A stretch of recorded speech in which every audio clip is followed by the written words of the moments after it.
কে আবার বলবে? দেখতে পাচ্ছি ভবিষ্যৎ একবারে 3D ছবির মতো আমার চোখের সামনে ঘুরছে। বাহ বাহ বাহ বাহ বাহ বাহ।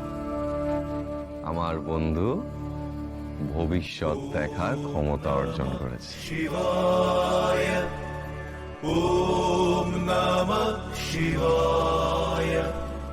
দেখে বলো আমার ভবিষ্যতে কি আছে। কেন ঠাট্টা করছেন প্রভু?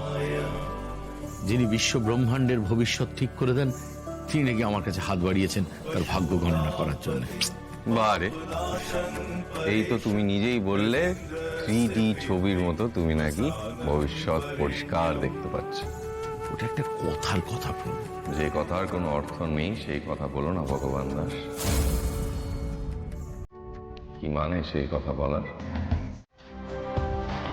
ওটা কাজ শুরু করেছিল, ভেবেছিল যে কিছু রোজগার করতে পারলে সংসারের জোয়ালটা আর আমার একার কাঁধে থাকবে না, কিন্তু স্বপ্নটার জন্মলগ্নেই মৃত্যু হয়ে গেল। কোনো পরিশ্রমই বেকার যায় না ভগবান দাস। তোমরা যেটা হারিয়েছো বলে ভাবছো অন্যভাবে তোমাদের কাছে ফিরে আসবে, আর তোমরা যেটা অন্যায়ভাবে পেয়েছো ঠিক সেটা অন্যভাবে তোমাদের কাছ থেকে চলে যাবে। তোমার হাতে 3 দিন সময় আছে ভগবান দাস। সময় শেষ হওয়ার আগে উত্তেজিত হয়ে কোনো সিদ্ধান্ত নিও না। সময়কেও সময় দিতে হয়।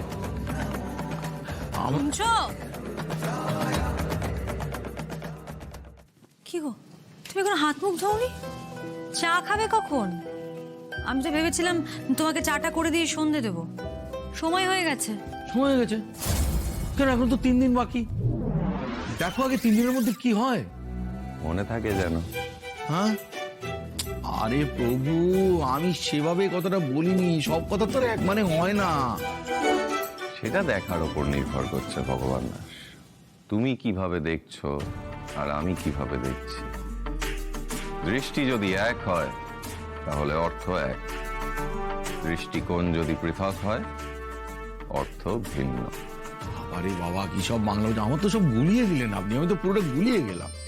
উফ, টাকা দেওয়ার টেনশনে তুমি আবার একা একা কথা বলছো। চিন্তা করো না, মহাদেব আছেন তো, সব ঠিক হয়ে যাবে। দেখো, গরম জলটা রেখে এসেছি, স্নান করতে যাও। যাও। অন্যও কিন্তু চিন্তা। প্রভু, বাহ, খুব ভালো। সব আমার কাছে চাপিয়ে দিয়ে উনি চলে গেলেন। ভালো, যা করার। ইংরাজির থেকে বাংলায় বললে না একটা আলাদা জোশ আসে। আর সুবীর সুবীর সুবীর ও তো পুরো ভগবান দাসকে করে বাংলা মার মেরেছে। Bravo bravo Subir, I am proud of you. You are my son. Subir আপনার ছেলে? বৈধ না না না না না না না না না। কেলে? শোনো, ড্রিঙ্ক করার সময় বিষম খেলে কখনো জল খেতে নেই, চাট খেতে। তাই?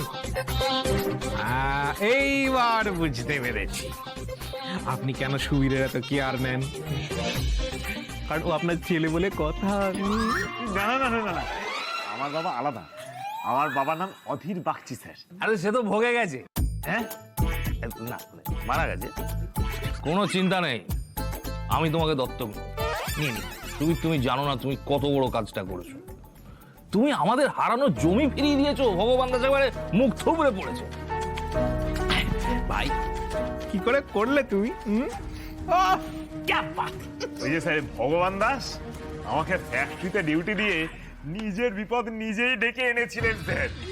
আমি এই কোয়ালিটি এক্সপার্টকে হাত করে যতই পুরনো বাতিল হওয়া এই মার্কেট থেকে তুলে নেওয়া যে প্রোডাক্টগুলো সেগুলোকে এবার রিপ্যাকেজিং করে কোয়ালিটি টেস্টিং এ পাঠিয়ে দিয়েছিলাম। বেশ করেছো। আর এই নতুন তৈরি হওয়া যে প্রোডাক্টগুলো এগুলো চেপে দিয়েছিলাম স্যার।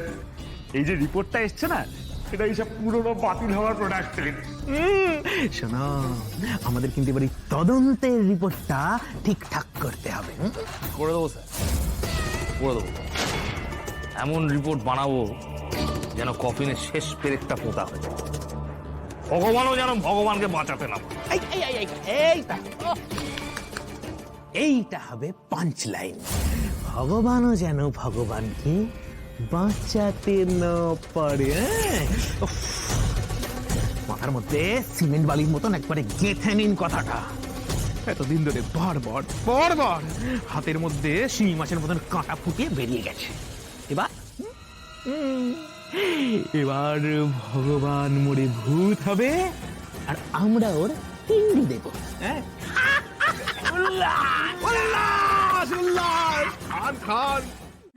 ডাকবো ওকে? না না, এই না 10,000 আছে। না না সত্য, আমি তোমার কাছ থেকে টাকা নিতে পারবো না, একদম না। আরে আমি তো বলেছিলাম দেবো। দেখো ঘটনাটার জন্য তো আমিও দায়ী কিছুটা। আমি যদি তোমাকে জোরাজোরি না করতাম অর্ডারটা নেওয়ার জন্য, তাহলে তো সব কিছুই ঘটতো না। আচ্ছা ওসব বাদ দাও, তুমি ভাবো যে দিয়া আর সবুজের জন্য আমি টাকাটা দিচ্ছি। রাখো। আচ্ছা ঠিক আছে, এই টাকাটা আমি নিচ্ছি, কিন্তু এই টাকাটা আমি ধার হিসেবেই নেব সত্য। তোমার দাদা মাইনে পেলে কিন্তু টাকাটা ফেরত দিয়ে দেবে, তখন কিন্তু তোমাকে নিতে হবে। আগে বলো নেবে? আচ্ছা সে দেখা যাবে। না দেখা যাবে বললে হবে না, বলো নেবে? আচ্ছা ঠিক আছে, এখন তো চা তো খাওয়াবে নাকি? হ্যাঁ চা খাওয়াবো। তোমার দাদা অফিসে বেরিয়ে যাক, তারপরে ফুলকপির পকোড়াও করে দেবো। আরে জমিয়ে।